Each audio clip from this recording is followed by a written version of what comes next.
All right, welcome to The Explainer. Today, we're diving into a Watchtower article that really gets to the heart of a huge question about Jesus. And it's this: what did his father's name, Jehovah, actually mean to him? It sounds simple, but as we're about to see, there is a lot packed into that. So, the whole article, really, it all hinges on this one question. What was the single most important thing to Jesus? I mean, out of everything he did and said, what was number one?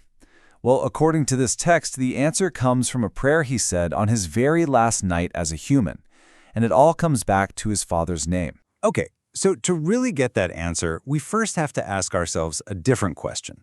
What's in a name? The article makes the point that it's way more than just a word you say out loud. And here's the key distinction the article makes. You see, when Jesus said he made the name known, he wasn't just, introducing a new word to people. His followers were Jewish. They already knew the name Jehovah from their scriptures. No, the point the article is making is that Jesus' whole mission was to reveal the person behind that name, to show everyone what Jehovah was like, his qualities, his purpose, what he does, by living it out himself. To really hammer this home, the source gives us a great analogy. Think about it like this. You hear about a surgeon named David. Okay, it's just a name, right? But what if that David performs a life-saving operation on you? All of a sudden, the name David isn't just a label anymore. It's tied to skill, to care, maybe even to your very life. It means something so much deeper now.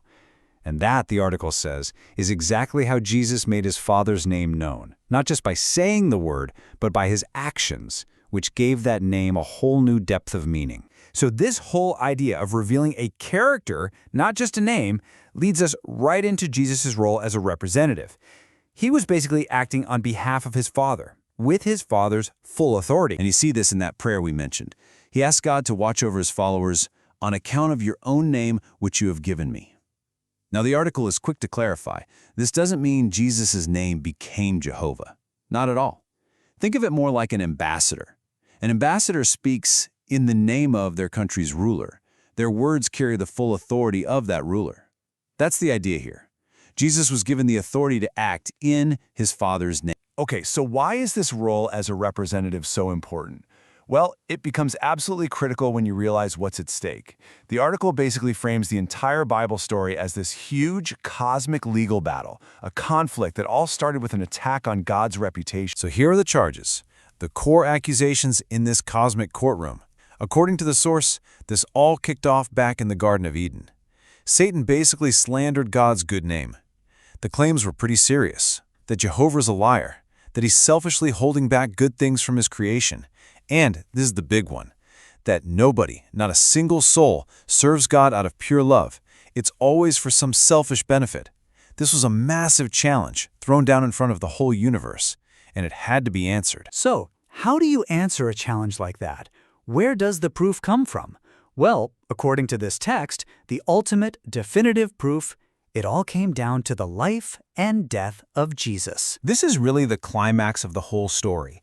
Jesus' willingness to surrender his life is shown as the absolute peak of his defense of his Father's name. I mean, think about it. The first perfect humans, Adam and Eve, they sided with the one making the accusations. But Jesus, he lived a life of flawless integrity, right up to the very end, even facing an agonizing death. The article argues that this was the ultimate proof, a perfect demonstration of totally selfless love and loyalty. And with that, we get the verdict in this cosmic case, at least as the article presents it. By holding on to his integrity no matter what, and by willingly dying, Jesus is said to have slammed the evidence down on the table. It was undeniable proof that vindicated his Father's name and showed everyone, once and for all, that Satan's accusations were nothing but lies. But hold on, the story isn't over, not by a long shot. The article then shifts gears and looks to the future, laying out a series of events that will, it says, bring about the complete and final clearing or sanctification of Jehovah's name. So the article maps out this final sequence. Step 1, Armageddon. This is where Jesus, now as king, is said to wage war and remove all of God's enemies. Step 2, Satan gets abyssed. That's the term they use, meaning he's completely removed and put into a state of inactivity. Step 3, the 1,000-year reign. This is where Jesus gets to work restoring paradise on earth and even bringing people back from the dead. But it's that last step, that's the one that really ties everything together. And here it is, the grand finale. After 1,000 years of fixing everything, of restoring paradise, Jesus hands the kingdom back to his Father. Now that, the article says, is the ultimate act of loyalty. It's the final, definitive answer to Satan's original challenge about power and selfishness. It's a profound act of love and submission, the absolute opposite of the rebellion that started this whole mess. So we've come full circle. We started with a question about Jesus and his Father's name, and what we've seen is how this article frames his entire purpose, his life, his death, his future kingship, as the ultimate defense of that name. We're not just talking about a word, but the very character and reputation of his Father. It's a pretty powerful way to look at it, isn't it? So that leaves us with one last thing to think about. When you look at his mission through this very specific lens, how does it change your own understanding of who Jesus was and what his life was all about? Thanks for joining us for this explainer.